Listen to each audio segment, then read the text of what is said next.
Hi, I'm going to read the story called Night Before Christmas. It was Christmas Eve in the Bears family's treehouse, and they were more than ready for a visit from Santa Claus. Their tree was beautifully decorated. Their stockings were carefully hung by the fireplace. Brother, sister, and Honey even put out a snack of milk and cookies for Santa. Good idea, said Papa. Sliding down chimneys is hard work. Old St. Nicholas will be hungry. St. Nicholas, said Brother. Who's he? That's an old name for Santa Claus, explained Mama. Or he was just called St. Nick. St. Nick, repeated Sister. That's cute. There's a famous old poem about him, said Papa, getting a dusty book down from the shelf. Let's read it together. Actually, said Brother, we're planning to watch the Nutty Bears meet Santa Claus on TV. It's our Christmas Eve tradition. Mama didn't think the Nutty Bears were very Christmassy. All they did was hit one another over the head. I think it's time to start a new Christmas Eve tradition, she said firmly. TV isn't everything. There's such a thing as a plain old-fashioned book. Papa opened the book, and the cubs saw its brightly colored pictures. It looked pretty interesting. Go ahead and read it, Papa, said Sister. So Papa began to read A Visit from St. Nicholas. 'Twas the night before Christmas when all through the house not a creature was stirring, not even a mouse.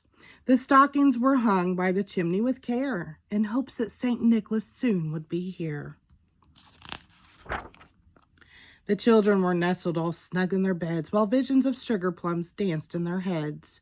And Mama in her kerchief and I in my cap had just nettled our brains for a long winter's nap, when out on the lawn there arose such a clatter.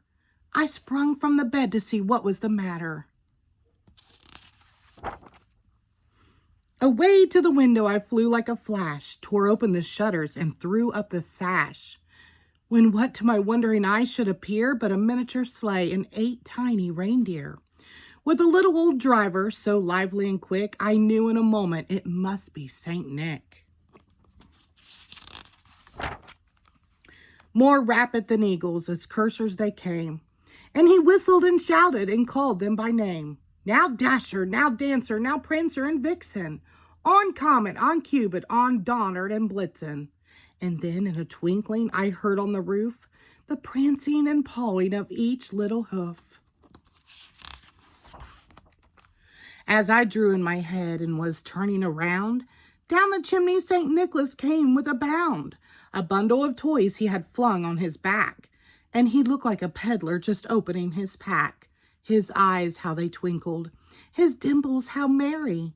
His cheeks were like roses, his nose like a cherry.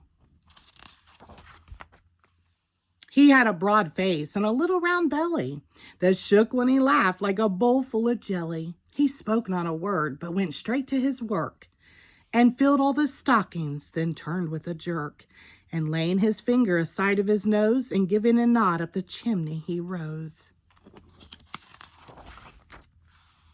He sprung to his sleigh, to his team gave a whistle, and away they all flew like the down of a thistle. But I heard him exclaim, ere he drove out of sight, Happy Christmas to all, and to all a good night.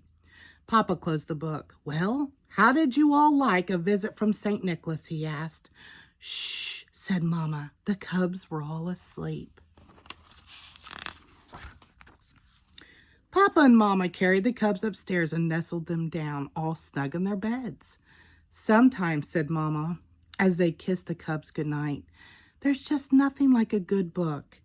They went to bed themselves and settled down for a long winter's nap. The Bear family was ready for their very own visit from St. Nicholas. Happy Christmas to all, and to all a good night. The end. Thank you.